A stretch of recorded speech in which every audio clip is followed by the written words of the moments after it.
Queridos amigos, comienza un nuevo capítulo de la Hemeroteca del Crimen, y como dicen que no hay quinto malo, hoy vamos a hablar de uno de los asesinos en serie más conocidos de la historia no solo estadounidense, sino mundial. Theodore Robert Cowell nació en Burlington, localidad estadounidense situada en Vermont, el 24 de noviembre de 1946, pero pasó a la historia con el nombre de Ted Bundy. En palabras del propio Bundy, no tuvo precisamente una infancia común. Su tía Julia contó que cuando Bundy tenía 3 años, ella se despertó de la siesta y lo encontró a los pies de la cama sonriendo. La había rodeado de cuchillos. Entre otros temas espinosos en la casa, según Bundy, estaba su abuelo materno. Samuel Cowell era descrito como un racista contra todo tipo de etnias y razas, desde negros a judíos, italianos o católicos. Un hombre violento, cargado de rabia y que lo pagaba con las mascotas de los vecinos. Además, Bundy contaba que Samuel era uno de los motivos de su temprana obsesión con las mujeres. Su abuelo coleccionaba pornografía que el joven Bundy leía a escondidas con su primo. Pero el mayor catalizador de la conducta de Bundy fue el secreto que no le contaría su madre, Eleanor Louise Cowell, hasta que fue un adolescente. Su padre era realmente un militar de la Fuerza Aérea que la abandonó cuando era muy joven. Nadie hablaba de él en casa, ya que era un tema tabú, y por ello los abuelos de Bundy decidieron criarlo como si ellos fuesen los padres biológicos, haciéndole creer que su madre en realidad era su hermana. Así convivieron durante más de una década, originándole un tremendo resentimiento durante toda su vida hacia las mujeres de la misma edad que tenía su madre cuando le concibió. En 1950 se mudó junto con su madre a Washington, la cual un año más tarde contrajo matrimonio con John Bundy. Theodore sería adoptado por este y recibiría su apellido, si bien a pesar de los intentos de acercarse por parte de su padre adoptivo, no consiguió mantener una buena vinculación afectiva.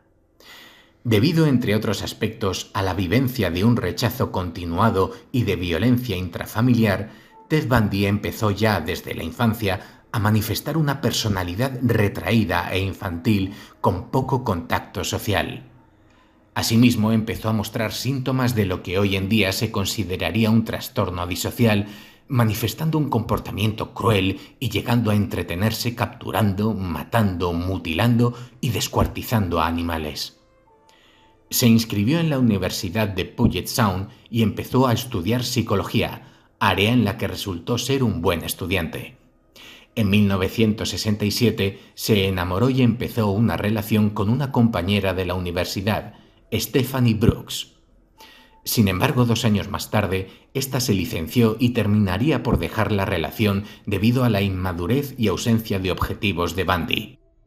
Él se obsesionó con ella, mandándole frecuentes cartas con las que intentaba reconquistarla.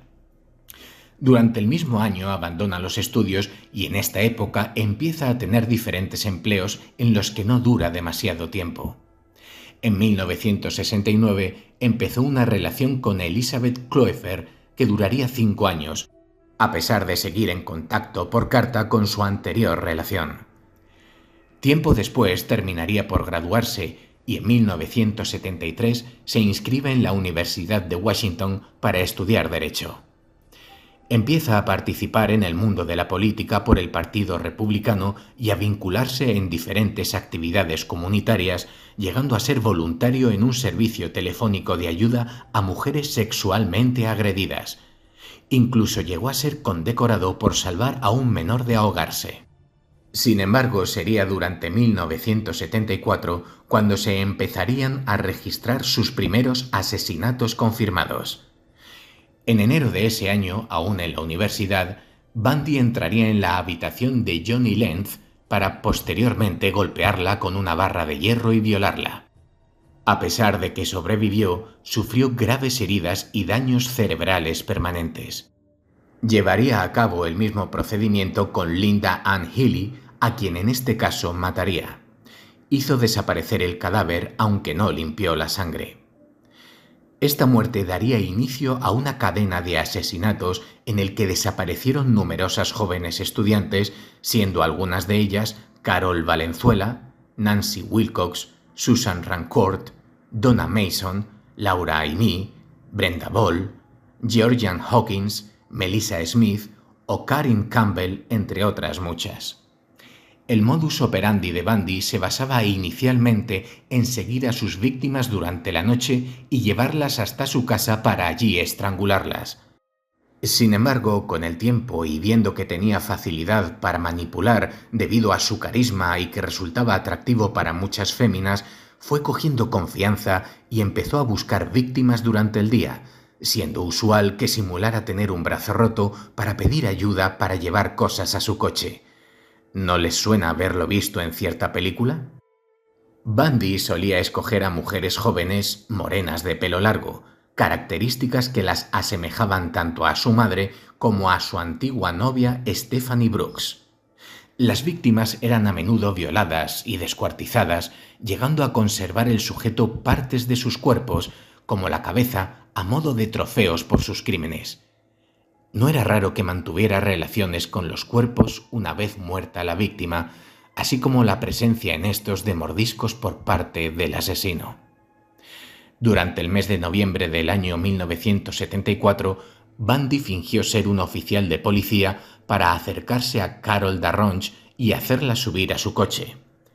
La joven accedió pensando que se dirigían a la comisaría, pero se encontró con que Bundy paró el coche e intentó esposarla. Afortunadamente, Darronch consiguió zafarse antes de ser inmovilizada y huir, tras lo cual acudió a la policía. Ello condujo al primer retrato robot del sospechoso. Dicho retrato hizo que diversos testigos pensaran en Bundy como posible autor de los hechos. A pesar de ello, no se le pudo identificar totalmente y se terminó por desestimar la posibilidad de que se tratara del asesino. Ted Bundy siguió secuestrando y matando a numerosas jóvenes, variando su aspecto y viajando a diferentes estados con el fin de no levantar sospechas. Pero en 1975, un coche de policía dio el alto al coche de Bundy, encontrando elementos indicativos como palancas, esposas y cinta con la que inmovilizar a las víctimas. Bundy fue detenido. En este caso sería identificado por Carol Darronch como el autor de su intento de secuestro. En 1976 daría inicio el primero de los juicios a los que sería sometido Bundy. Se le juzgaba por el secuestro de Darronch, resultando en una condena de 15 años de prisión. Sin embargo, el análisis del coche en que fue detenido permitió que se hallaran evidencias de la implicación de Bundy en la desaparición y asesinato de Melissa Smith y Karin Campbell. Concretamente se encontró pelo de ambas mujeres. Ello condujo a que se le sometiera a un segundo juicio ya con cargos de asesinato. En este segundo juicio, Bundy decidió representarse a sí mismo como abogado. Cuando finalmente compareció ante el tribunal de Salt Lake City el 23 de febrero de 1976, la mayoría de los espectadores asumieron que la policía se había equivocado. Este hombre de apariencia decente, pulcro y culto no podía ser el culpable de esa serie de asesinatos. Parecía ser más bien un joven ejecutivo. A pesar de la identificación de Carol Darronch, el caso contra Bundy parecía dispersarse y ser incidental. Esta fue la argumentación básica de la defensa. Era la víctima de una serie de increíbles coincidencias. Sin embargo, resultaba demasiado astuto y confiado para ser inocente. En su argumentación final, el fiscal admitió que las pruebas eran circunstanciales, pero cuando continuó señalando lo extraño que era el que tantas pruebas recayeran sobre la misma persona erróneamente, todo el mundo en la sala reconoció el poder de este argumento. A pesar de ello, el fiscal creía que el veredicto iría probablemente en su contra. No supo que había ganado hasta el lunes siguiente, cuando el juez Stuart Hanson declaró: «Encuentro a Theodore Robert Bundy culpable de secuestro». El acusado, sollozando, suplicó que no le mandaran a la cárcel. El juez no se conmovió y le condenó de 1 a 15 años de prisión. En enero de 1977 fue encarcelado en Aspen, Colorado. Posteriormente compareció ante el Tribunal de Aspen el 7 de junio de 1977. Escuchó el informe del defensor público contra la pena de muerte. Durante la hora de comida se fue al segundo piso a dar una vuelta por la biblioteca, estándole permitido por ejercer su propia defensa. Unos minutos después, una mujer vio cómo un hombre saltaba sobre el césped y se iba cojeando calle abajo. Preguntó al policía: ¿Es normal que la gente de por aquí salte por las ventanas? El policía, maldiciendo, salió corriendo hacia la biblioteca, pero Bundy ya no estaba allí. Después de robar un Cadillac, fue localizado por la policía y arrestado de nuevo a unas manzanas del lugar donde se había escapado 8 días antes. El 31 de diciembre de 1977, a las 7 de la mañana, un guardia de la prisión de Garfield County dejó la bandeja del desayuno en la puerta de la celda del preso y vio una figura que dormía en la cama. A la hora de la comida, la bandeja seguía allí. La figura no era más que una pila de libros y almohadas. Un agujero en el techo demostraba que se había escapado por segunda vez con la ayuda de un cuchillo de sierra. Cuando se dio la voz de alarma, ya estaba en Chicago, adoptando una identidad diferente. Durante esta fuga volvió a matar, en esta ocasión atacando a 3 jóvenes en una fraternidad universitaria, Chi Omega, de las cuales una logró sobrevivir. Asimismo, también secuestró y mató a Kimberly Leach, una muchacha de 12 años de edad. Finalmente fue detenido en un hotel de Florida después de que la matrícula de su coche fuera reconocida. Tras ser detenido por segunda vez, sería juzgado el 25 de junio de 1979 por asesinato. Se le permitió ejercer su propia defensa, pero las pruebas existentes en su contra, testigos que le vieron salir de la fraternidad e incluso supervivientes de sus agresiones, junto con pruebas físicas como la comparación entre las marcas de mordeduras en los cuerpos y la dentadura de Bundy, terminaron conduciendo a que fuese declarado culpable y condenado a morir en la silla eléctrica. A pesar de ser sentenciado a muerte, la ejecución tardaría años en llegar, y es que Bundy intentó retrasar todo lo posible la fecha de su ejecución, confesando múltiples asesinatos, algunos reales y otros posiblemente para obtener más tiempo, ofreciendo pistas sobre la localización de las víctimas y pretendiendo colaborar con la policía para obtener prórrogas de su condena.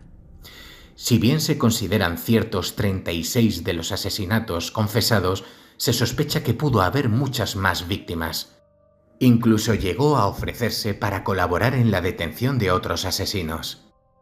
A pesar de sus actos, recibió a menudo cartas de fans que decían amarle. Durante este tiempo sería acusado y juzgado por la muerte de la pequeña Kimberly Leach, que se saldó con una segunda condena a la pena capital.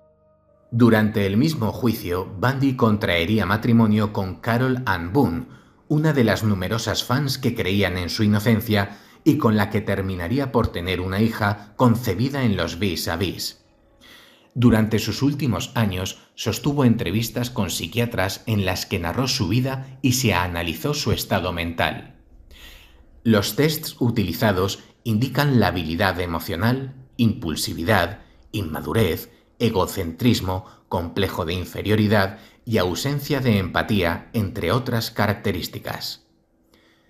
Sádico, necrófilo, carente de sentimiento de culpa y con la necesidad de hacer daño a otros para obtener placer sexual. Así le describían varios psicólogos. Los primeros análisis realizados en 1986 establecieron que el caso de Bundy era el de un maníaco depresivo, lo que quiere decir que cometía la mayoría de asaltos en plena crisis depresiva, algo que podría haber heredado de su abuela, que ingresaba constantemente en centros especializados. No obstante, la doctora Dorothy Lewis, psiquiatra de la Universidad de Yale que trató a Bundy en 1986, cambió su parecer sobre su condición psicológica y pasó de considerarlo un maníaco depresivo a directamente un psicópata. Ted tenía una fijación clara y obsesiva con un perfil de mujer joven y estudiante. Un perfil que obedece a dos traumas fundamentales en su vida. El primero de ellos con las mentiras de su madre, el otro con su primera novia y gran amor, Stephanie Brooks. Otra de sus novias fue Meg Anders, divorciada, madre soltera de una hija pequeña, con la que Bundy permaneció varios años mientras viajaba asesinando chicas por la parte central u oeste de Estados Unidos. Anders no solo aportó detalles de su relación durante todo el proceso judicial, sino que brindó detalles sobre el comportamiento de su exnovio que ayudaron a los psiquiatras a trazar un perfil psicológico y criminal. En varias ocasiones, mientras mantenían relaciones sexuales, le pedía que se mantuviese completamente quieta. Según la mujer, hacerse la muerta era la única forma de que Bundy consiguiese culminar el orgasmo. De hecho, algunos de los cuerpos, aunque en parte descompuestos, tenían el pelo lavado y el maquillaje cuidado, lo cual quiere decir que las había guardado para actos de necrofilia.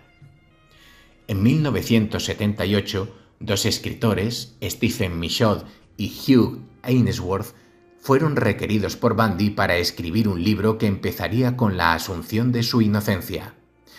Pero cuanto más estudiaban el caso, más evidente se volvía que era un asesino.